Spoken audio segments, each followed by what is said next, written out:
Welcome to this very special edition of the KJ Masterclass Live, the show which ensures that you profit from your time spent here with experts, either through their industry insights, information, or simply learning from them. And today we have Chuck Panzarella. He is a lawyer, entrepreneur, consumer advocate, and we'll learn from him about his journey from courtroom to building successful businesses. We'll also learn how you can scale your business while protecting consumer rights, master effective marketing strategies for growth, and develop an entrepreneurial mindset. Welcome to the show, Chuck. Thank you. It's great to be here. You are welcome. Welcome to the show, Chuck. Welcome to India in this online form. And I'm sure not just in India, but a lot of people across the globe will benefit from what we are going to talk right now. We'll be talking about your journey from courtroom to boardroom, about entrepreneurial success, how you did it all. But before that, let's understand a bit about your journey, your background, so that people know who they are listening to. Great.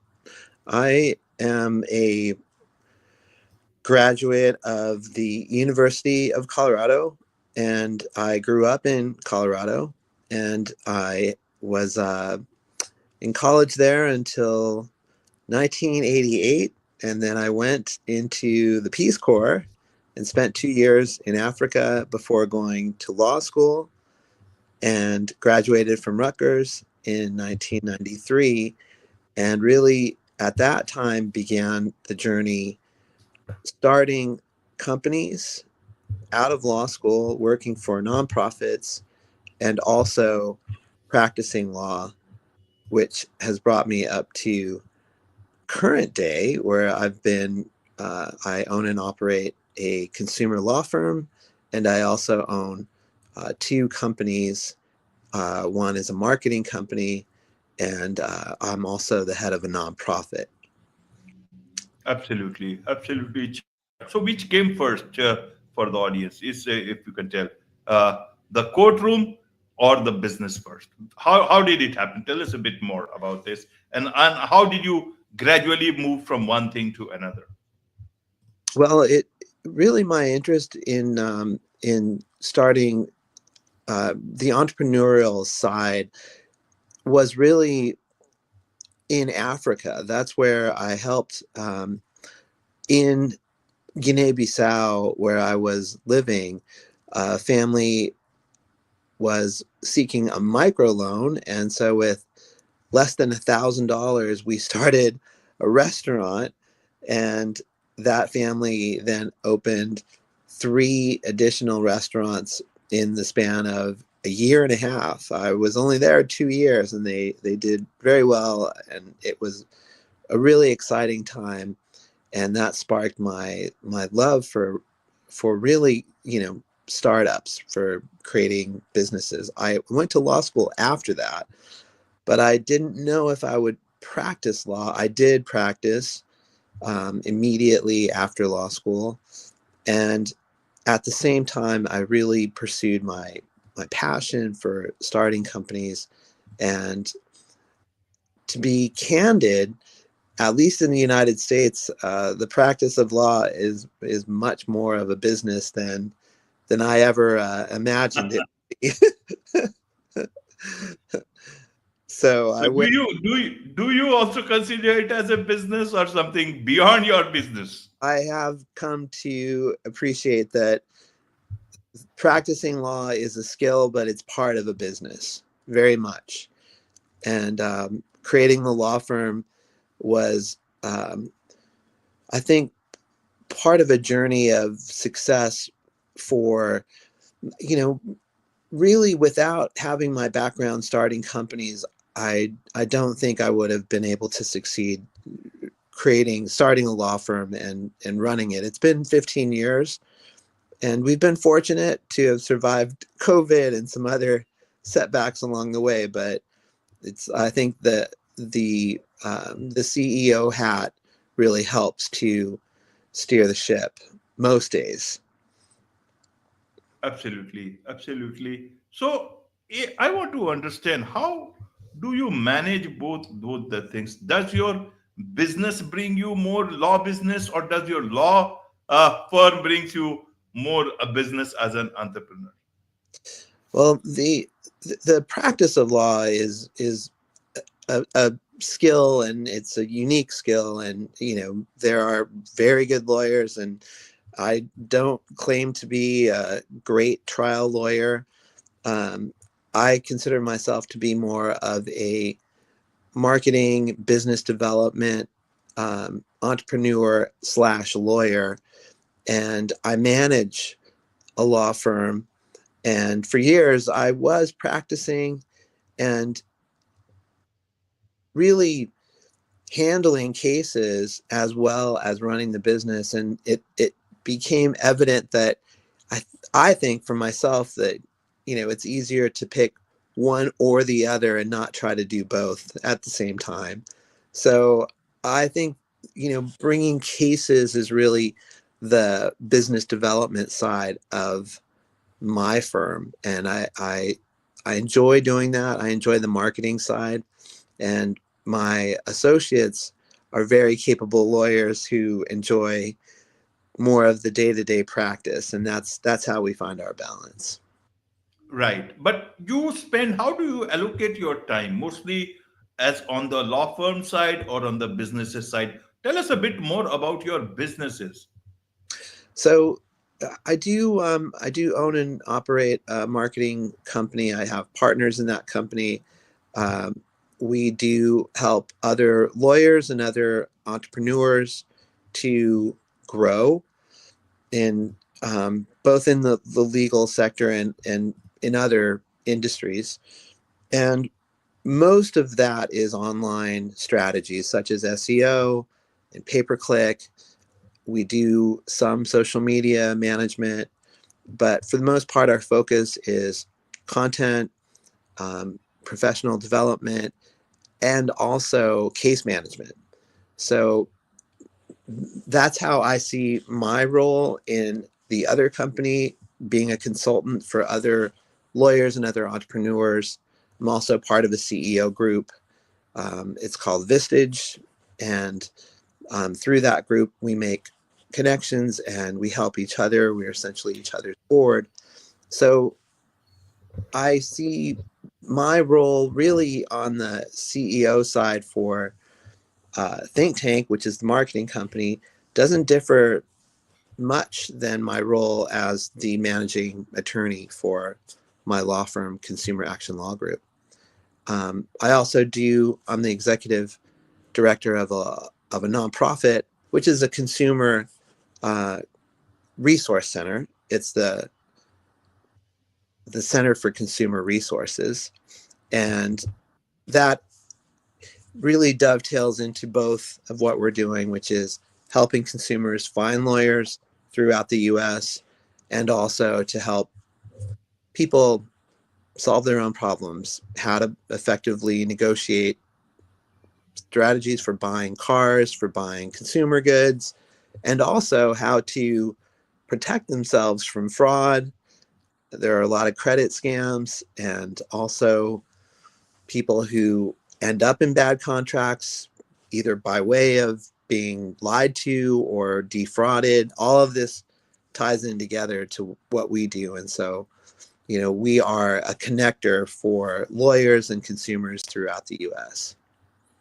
Absolutely. So, as a consumer advocate and also as a business person, I want to understand, how do you see it from both sides? Do you see as an entrepreneur that consumers are bit more demanding, and some of these consumers can be a bit of a pain? And also, as a consumer advocate, do you see that businesses are being very high-handed in terms of dealing with consumers, not giving them services, only wanting their money? Such is the state of after sales services. Everyone in the world knows about all these things. How do you see it from being on the both sides of the spectrum? I think it's a debate that I think most companies struggle with the day-to-day, the hardship of having to staff up. And I am based in California. I'm in Los Angeles, and labor costs are very, very high in California and throughout the US. And I think people really struggle to hire, to find talent, and to keep interested and interesting employees who are motivated and want to, help other people. I think in my firm, we have a very dedicated team, but it's taken years of training and seeking high quality candidates. So I think if you're lucky enough to have a culture that values people, that listens to employees and gives them the opportunity to grow and to think and to implement their ideas, and to be challenged every day, I think that will make a more dynamic company, no matter whether you're selling hamburgers or filing lawsuits. I think that having a good team and valuing that team, paying them well is of course important, being competitive is important, but really listening to the team creates a culture of positivity and value. And we consider ourselves to be a strong unit that really works as a cooperative team where every member is really integral in the process. So I think our consumers, people who find us, recognize that it can be challenging because you know we have over 150 cases and a lot of demands placed upon my team. So it can be really challenging to meet the expectations of consumers. And so you have to moderate, you know, how how much can you deliver? And I think setting boundaries also helps. But I'm not sure if that really answers your question. I think that's It does. It does. So more from the entrepreneur side, but if you look at it from consumer side, what are the biggest challenges you see facing consumer advocacy today? Because consumers have to be also taken care of. yes, I think there's a real, we help people who make life um, life affecting decisions. So they're buying cars, they're buying homes. These are maybe once, twice, maybe five in a lifetime purchases where, you know, people often will keep cars for 10 years um, and it's very expensive now to buy a car, even, 10 times more so for homes. And people are looking for someone they can trust to make the right decision. And I think, it, it wasn't long ago, maybe 30 years ago, we'd rely on our father or a close friend or someone, an uncle who could walk you through the process of negotiating a contract. And the transactions are so sophisticated now. Everything's DocuSign. Everything's so kind of rapid. Um, I don't, we're trying to build a network that helps people to make decisions before it's too late, before they've gotten into a contract that they can't get out of, or, we every day we see people who sign for car loans that are over 20% interest rates. And they don't necessarily have bad credit, but they're told that they have bad credit. And they believe it because they want to buy the car. So they'll sign anything you put in front of them. I think part of what's difficult for the consumer is to take a more dispassionate view, to be able to walk away and say, you know what, not today. Thank you so much. Appreciate your time. Um, and to really shop before you just make an impulse buy, especially when you're talking about thousands or multiple thousands of dollars. It's shocking. People are giving them wrong information about their own, credit rating, that their ratings are low or bad. Means that certainly demands a case. As soon as some customer comes to know that this person is giving wrong information, they should file a case against people like it's like not only manipulation. This is a criminal breach of trust. You are giving wrong information when you should be giving the right information. Means that is from a very common person's perspective. I am seeing some people have to take action on this. What do you think of this? People are told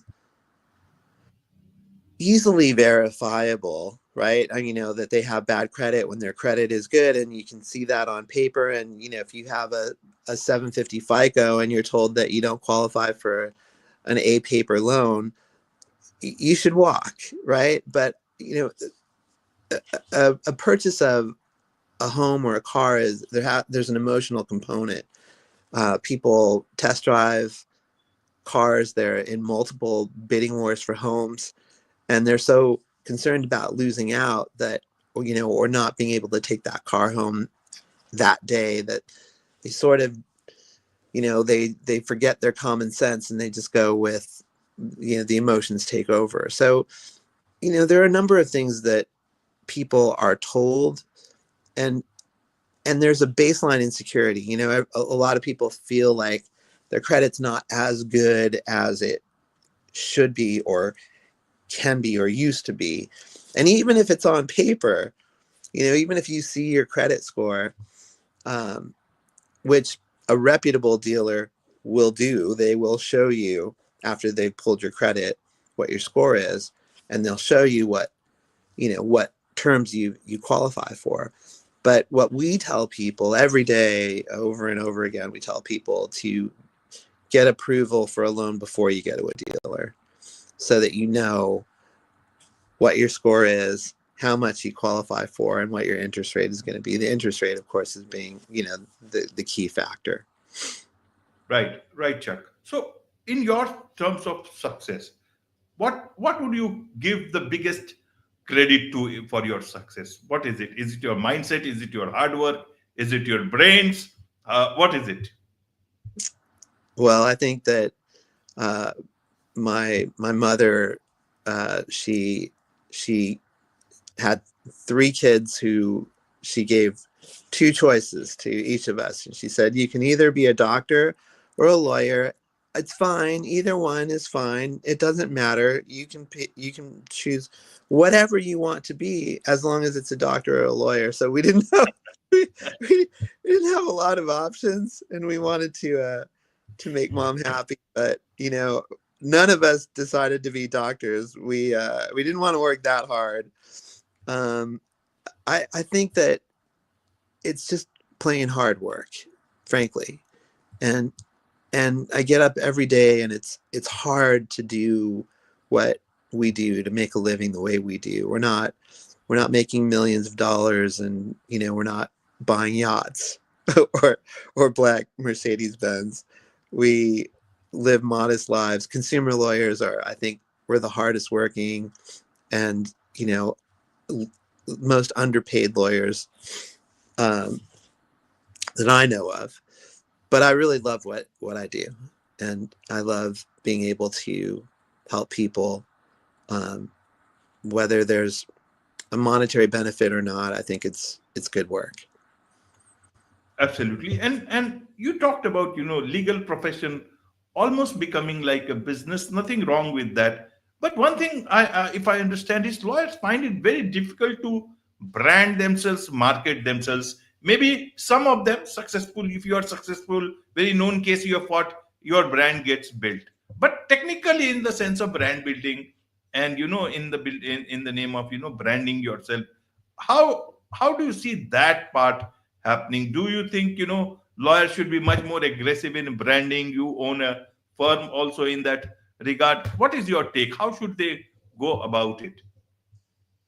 I think it's a very personal decision. Some lawyers want to have their names on billboards, on TV commercials. They want to be household names, and others want to just bring in good cases, good clients, and they rely on referrals. So branding is an extension of the person and the personality.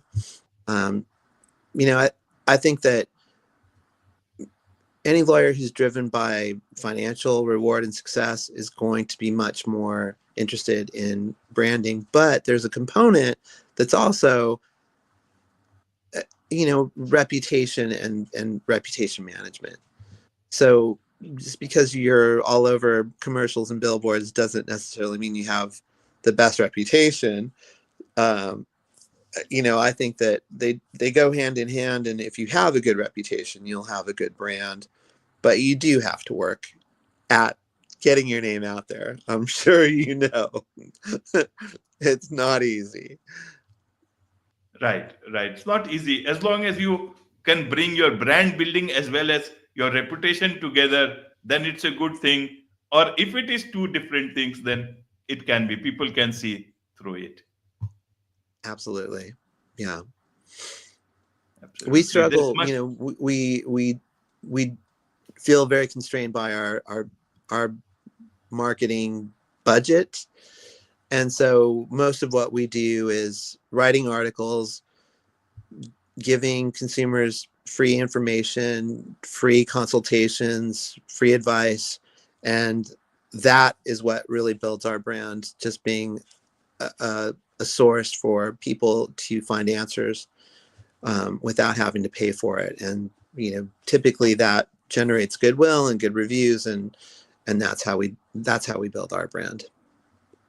Absolutely. There's much to learn and understand about both the legal profession as well as entrepreneurship. And I'm sure a lot of people will want to connect with you, learn more about you, get your services also from both sides, and as a consumer as well as an attorney. What is the best way for them to connect with you, Chuck? For any legal questions or any concerns, you can find us at consumeractionlawgroup.com. And for any business growth and strategy requests, you can find us at Think Tank Marketing. And you can also find me on LinkedIn. And I'm pretty sure we'll be able to post up my information and make it easy for people to find us. Wonderful. With this, it's a wrap on this very special edition of the KJ Masterclass Live. Thank you so much indeed for Thank, joining us. thank you. Great to meet you. Great talking to you.